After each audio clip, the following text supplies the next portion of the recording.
शाश्वत सनातन संस्कृत में मैं विनोद पांडे आप सभी का बहुत बहुत स्वागत करता हूं। आज की प्रस्तुत पुस्तक नवधा भक्ति गीता प्रेस गोरखपुर से प्रकाशित पुस्तक है। तो इस पुस्तक में जैसा कि नाम से ही आप देख रहे होंगे कि नवधा भक्ति 9 प्रकार की भक्ति के स्वरूपों के बारे में विस्तृत उदाहरण सहित जानकारियाँ दी गई हैं। तो चलिए इस पुस्तक की रूपरेखा और इस पुस्तक के महत्व के बारे में और इस पुस्तक को क्यों पढ़ना चाहिए एक जानकारी प्राप्त करते हैं। आइए शुरू करते हैं। श्री हरि बंधुओं, प्रस्तुत पुस्तक नवधा भक्ति, और ये पुस्तक जैसा कि आप यहाँ पे देख पा रहे होंगे जयदयाल गोंदिका जी द्वारा संपादित है। और इस पुस्तक की जो कोट संख्या है वो 292 है और गीता प्रेस गोरखपुर से प्रकाशित पुस्तक है। पतली पुस्तक है, ज़्यादा मोटी पुस्तक नहीं है। कुल पेज 94 पेज की कुल पुस्तक है ये, और बहुत ही अच्छा। शुरुआत में भी जैसे कि आप देख रहे हो पा रहे होंगे यहाँ पे एक भक्ति देवी, इनका एक चित्र है, यहाँ श्री कृष्ण जी हैं। और फिर जो नवधा भक्ति के 9 रूप यहाँ पे दर्शा दिया गया है, जैसे कि श्रवण, कीर्तन, स्मरण, पाद सेवन, अर्चन, वंदन, दास्य, सख्य और आत्मनिवेदन, ये नवधा भक्ति के 9 रूप हैं। तो उनके बारे में यहाँ पे चित्रों के माध्यम से दर्शाया गया है। और अंत के पेज में गीता प्रेस गोरखपुर की निजी दुकानें और शाखाओं के मोबाइल नंबर और पता दिए हुए हैं। यहाँ पे आप देख पा रहे होंगे। तो पुस्तक अभी मैंने हाल ही में लिया है, जब मैंने बनारस गया था तो उसे मैं लेके आया था। तो ये संवत 2080 का 56वां पुनर्मुद्रण है, और 56वें पुनर्मुद्रण में 5000 प्रतियाँ छपी थी, और अभी तक कुल 4,15,750 प्रतियाँ छपी हैं। और पुस्तक का भी जो वर्तमान मूल्य 15 रुपये ही है। और यहाँ पे आप देख पा रहे होंगे कि निवेदक जयदयाल गोंदिका जी का ये खुद का उनका लिखा हुआ है। तो देखते हैं क्या लिखते हैं वो, थोड़ा सा यहाँ पे पढ़ लिया जाए। श्री परमात्मने नमः। शास्त्रों का अवलोकन और महापुरुषों के वचनों का श्रवण करके मैं इस निर्णय पर पहुंचा कि संसार में श्रीमद् भगवत गीता के समान कल्याण के लिए कोई भी उपयोगी ग्रंथ नहीं है। गीता में ज्ञान योग, ध्यान योग, कर्म योग, भक्ति योग आदि जितने भी साधन बतलाए गए हैं, उनमें से कोई भी साधन अपनी श्रद्धा, रुचि और योग्यता के अनुसार करने से मनुष्य का शीघ्र कल्याण हो सकता है। अतएव उपर्युक्त साधनों का तथा परमात्मा का तत्व रहस्य जानने के लिए महापुरुषों का और उनके अभाव में उच्च कोटि के साधकों का श्रद्धा प्रेम पूर्वक संग करने की विशेष चेष्टा रखते हुए गीता का अर्थ और भाव सहित मनन करने तथा उसके अनुसार अपना जीवन बनाने के लिए प्राण पर्यंत प्रयत्न करना चाहिए। तो ये एक निवेदन जयदयाल गोंदिका जी की तरफ से है, और यहाँ पे विषय सूची दिया गया है। मैं एक चीज़ ये कहना चाहूँगा कि ये पुस्तक तो वो छोटी सी है लेकिन बहुत ही महत्वपूर्ण है। तो थोड़ा सा वीडियो हो सकता है कि ये चलचित्र थोड़ा सा लंबा हो जाए, लेकिन आप अंत तक बने रहिए। बहुत अच्छी अच्छी जानकारियाँ इसमें मैं आपको दूंगा। तो मैं आपके लिए कि मुझे क्या मुख्य बातें आपको बताना है, मैंने इसमें टिक लगा के रखा है। मैं उतना बातें आपको ही बताऊँगा। तो चलिए शुरू करते हैं। यहाँ पे विषय सूची दिया गया है, इधर विषय है, इधर पृष्ठ संख्या है। तो विषय में नवधा भक्ति के 9 रूपों का यहाँ पे एक एक विषय को लिया गया है, जैसे कि नवधा भक्ति, श्रवण, कीर्तन, स्मरण, पाद सेवन, अर्चन, वंदन, दास्य, सख्य, आत्मनिवेदन, उपसंहार। फिर श्री भरत जी में नवधा भक्ति, फिर भरत जी के में जो नवधा भक्ति है वो दिखाया गया है। श्रवण भक्ति, कीर्तन भक्ति, स्मरण भक्ति, पाद सेवन भक्ति, अर्चन भक्ति, वंदन भक्ति, दास्य भक्ति, सख्य भक्ति, आत्मनिवेदन भक्ति, और फिर उसके बाद उपसंहार किया गया है। तो चलिए पुस्तक के महत्व के बारे में जानते हैं, कि फिर इसी से आपको ये भी समझ में आएगा कि ये पुस्तक आपको क्यों लेना चाहिए या फिर क्यों पढ़ना चाहिए। तो यहाँ पे शुरू है नवधा भक्ति। भक्ति ही एक ऐसा साधन है जिसको सभी सुगमता से कर सकते हैं और जिसमें सभी मनुष्यों का अधिकार है। इस कलिकाल में तो भक्ति के समान आत्मोद्धार के लिए दूसरा कोई सुगम उपाय है ही नहीं, क्योंकि ज्ञान, योग, तप, याग आदि इस समय सिद्ध होने बहुत ही कठिन हैं। और इस समय इनके उपयुक्त सहायक सामग्री आदि साधन भी मिलने कठिन है। इसलिए मनुष्य को कटिबद्ध होकर केवल ईश्वर की भक्ति का ही साधन करने के लिए तत्पर होना चाहिए। तो है तो बहुत से सुंदर लेख, लेकिन ये मुख्य इसमें बात थी जो आपको बताना आवश्यक था, तो उतना मैंने आपको बताया। आगे चलते हैं। और जैसा कि यहाँ पे विषय सूची में ये नवधा भक्ति का जो प्रथम स्वरूप है वो श्रवण है। तो श्रवण के बारे में, श्रवण क्या है, तो श्रवण भक्ति के बारे में चलिए जानते हैं।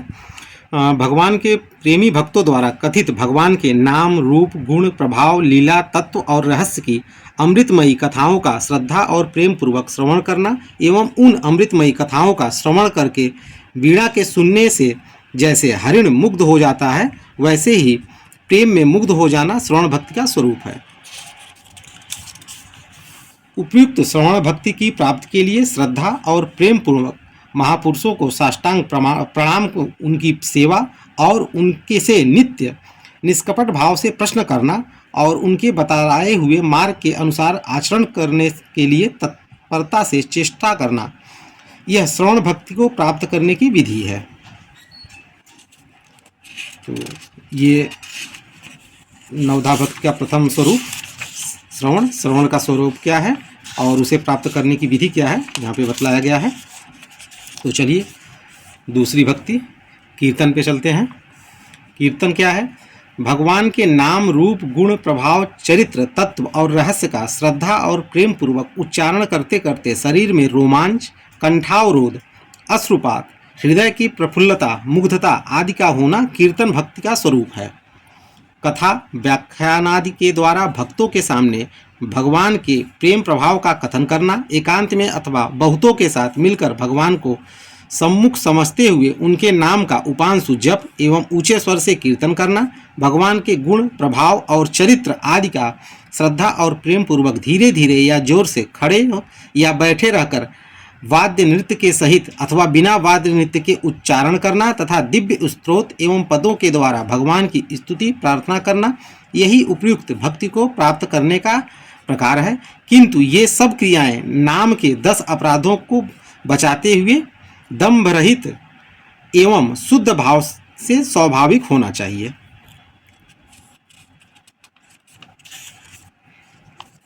तो ये कीर्तन हो गया। कीर्तन कैसे किया जाए उसके बारे में भी बता दिया गया। तो अभी जो तीसरा स्वरूप है वो स्मरण का है। प्रभु के नाम, रूप, गुण, प्रभाव, लीला, तत्व और रहस्य की अमृतमयी कथाओं का जो श्रद्धा और प्रेम पूर्वक श्रवण तथा पठन किया गया है, उनका मनन करना एवं इस प्रकार मनन करते करते देह की सुधि भुलाकर भगवान के स्वरूप में ध्रुव की भांति तल्लीन हो जाना स्मरण भक्ति का स्वरूप है। तो ये स्मरण भक्ति का स्वरूप है। जहाँ तक हो सके एकांत में एवं पवित्र स्थान में सुखपूर्वक स्थिर आसन, सरल आसन में बैठकर इंद्रियों को विषयों से रहित करके कामना और संकल्प को त्याग कर प्रशांत और वैराग्य युक्त चित्त से अथवा चलते फिरते, उठते बैठते, खाते पीते, सोते सभी काम करते हुए भी स्वाभाविक शुद्ध और सरल भाव से भगवान के सगुण, निर्गुण, साकार, निराकार के तत्व को जानकर गुण और प्रभाव सहित भगवान के स्वरूप का चिंतन करना, भगवान के नाम का मन से स्मरण करना, भगवान की लीलाओं का स्मरण करके मुग्ध होना, भगवान के तत्व और रहस्य जानने के लिए उनके गुण प्रभाव का चिंतन करना तथा दिव्य स्तोत्र और पदों से मन के द्वारा स्तुति और प्रार्थना करना। इस तरह स्मरण के बहुत से प्रकार शास्त्रों में बतलाए गए हैं। प्रभु में अनन्य प्रेम होकर उसकी प्राप्ति होना इसका उद्देश्य है। प्रेमी भक्तों के द्वारा नाम, रूप, गुण, प्रभाव आदि की अमृतमयी कथाओं का श्रद्धा और प्रेम पूर्वक श्रवण करना, भगवत विषय धार्मिक पुस्तकों का पठन पाठन करना, भगवान के नाम का जप तथा कीर्तन करना, भगवान के पद एवं स्तोत्रों के द्वारा अथवा किसी भी प्रकार के ध्यान के लिए करुणा भाव से स्तुति प्रार्थना करना तथा भगवान और महापुरुषों की आज्ञा का पालन करना तथा उपयुक्त सरल भक्त को प्राप्त करने के उपाय हैं। तो चलिए जल्दी जल्दी आपको बता देते हैं, नहीं चलचित्र बहुत ही लंबा हो जाएगा। इसी प्रकार अगला है पाद सेवन। श्री भगवान के दिव्य मंगलमय स्वरूप की धातु आदि की मूर्ति, चित्रपट अथवा मानस मूर्ति के मनोहर चरणों का श्रद्धापूर्वक दर्शन, चिंतन, पूजन एवं सेवन करते करते भगवत प्रेम में तन्मय हो जाना ही पाद सेवन कहलाता है। तो ये पाद सेवन है। इसी प्रकार फिर आगे मैं इसलिए ये सब पढ़ दे रहा हूँ कि इससे आपकी रुचि हो। फिर अर्चन है। भगवान के भक्तों से सुने हुए, शास्त्रों में पढ़े हुए धातु आदि से बनी मूर्ति या चित्रपट के रूप में देखे हुए अपने मन को रुचने वाले किसी भी भगवान के स्वरूप का बाह्य सामग्रियों से भगवान की किसी भी अपने अभिलषित स्वरूप की मानसिक मूर्ति बनाकर मानसिक सामग्रियों से अथवा संपूर्ण भूतों से परमात्मा को स्थिर समझकर सबका आदर सत्कार करते हुए यथा योग्य नानाविध उपचारों से श्रद्धा भक्तिपूर्वक उनका सेवन पूजन करना और उनके तत्व रहस्य तथा प्रभाव को समझकर प्रेम मुग्ध होना अर्चन भक्ति है। तो ये अर्चन भक्ति हो गया। अगली भक्ति जो है वो वंदन स्वरूप है। तो वंदन क्या है? भगवान के शास्त्र वर्णित स्वरूप, भगवान के नाम, भगवान की धातु आदि की मूर्ति, चित्र अथवा मानसिक मूर्ति को शरीर अथवा मन से श्रद्धा सहित साष्टांग प्रणाम करना या समस्त चराचर भूतों को परमात्मा का स्वरूप समझकर श्रद्धापूर्वक शरीर या मन से प्रणाम करना और ऐसे करते हुए भगवत प्रेम में मुग्ध होना वंदन भक्ति है। इसी के साथ अगली जो भक्ति है वो दास्य भक्ति है।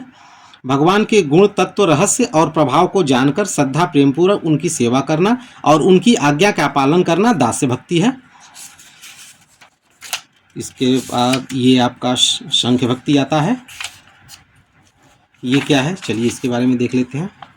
भगवान के प्रभाव, तत्व, रहस्य और महिमा को समझकर परम विश्वास पूर्वक मित्र भाव से उनकी रुचि के अनुसार बन जाना, उनमें अनन्य प्रेम करना और उनके गुण, रूप और लीला पर मुग्ध होकर नित्य निरंतर प्रसन्न रहना शक्य भक्ति है। तो शक्ति भक्ति ये सब देखिए, आगे उनके बारे में उदाहरण भी दिया गया है। अब पूरा मैं नहीं बता पाऊंगा, नहीं तो चर्चित बहुत लंबा होगा। और ये जो अंतिम भक्ति है वो आत्मनिवेदन। परमात्मा के तत्व, रहस्य, प्रभाव और महिमा को समझकर ममता और अहंकार रहित होकर अपने तन, मन, धन, जन सहित अपने आप को और संपूर्ण कर्मों को श्रद्धा और परम प्रेम पूर्वक परमात्मा को समर्पण कर देना आत्मनिवेदन भक्ति है। तो आत्मनिवेदन भक्ति के बारे में और उसकी विधि के बारे में कैसे किया जाए, कैसे प्राप्त किया जाए बताया गया है। और इसी तरह हर भक्ति के स्वरूप के बारे में जो आगे के पीछे में नहीं बता पाया कि उदाहरण दे देके पुराणों से, गीता से, यहाँ पे श्रीमद् भागवत से यहाँ पे समझाया गया है। उसके बाद एक उपसंहार है और फिर यहाँ पे श्री भरत जी में जो नवधा भक्ति, ये नौ भक्ति के स्वरूप के बारे में बताया गया है। और अंत में यहाँ पे भी उपसंहार दे दिया गया है। तो बहुत ही अच्छे पुस्तक है, इसे आप ज़रूर ले आएँ और पढ़ें। बहुत छोटी सी पुस्तक है। इसी के साथ इस चलचित्र को विराम देते हैं। अगले चलचित्र में एक नए पुस्तक के साथ फिर प्रस्तुत होऊंगा। तब तक के लिए आप सभी का बहुत बहुत धन्यवाद।